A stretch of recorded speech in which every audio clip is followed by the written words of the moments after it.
గత కొంతకాలంగా లేఖలకు గ్యాప్ ఇచ్చిన వైసీపీ నేత కాపు ఉద్యమ నాయకుడు ముద్రగడ పద్మనాభరెడ్డి ఇప్పుడు మరోసారి లేఖలు రాయడం స్టార్ట్ చేశారు. తాజాగా ఏపీ సీఎం చంద్రబాబుకు ఆయన లేఖ రాశారు. ఎన్నికల హామీలను ప్రస్తావిస్తూ అమలు చేయకపోతే చేతులు ఎత్తడం మీకు తగునా అంటూ లేఖలో ప్రశ్నించారు. ముఖ్యంగా సొల్లు కబుర్లు చెప్పడంలో మీకు మీరే సాటి అంటూ ఎద్దేవా చేశారు. ముఖ్యంగా స్టీల్ ప్లాంట్ ప్రైవేటీకరణాన్ని అడ్డుకోకపోవడం చాలా అన్యాయమని పేర్కొన్నారు ముద్రగడ.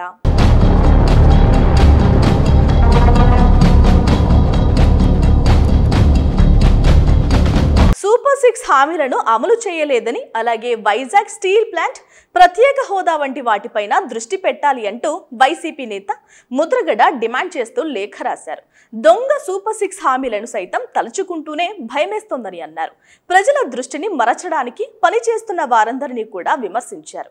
అమాయకులను జైల్లో పెట్టి కొట్టించడం మీకు తగునా అంటూ ప్రశ్నించారు. సూపర్ 6 హామీలను అమలు చేయలేక కేవలం రెడ్ బుక్ వేధింపులతో సోషల్ మీడియా వాళ్లపైన కేసులు పెట్టడం సరైనదేనా అంటూ ప్రశ్నించారు.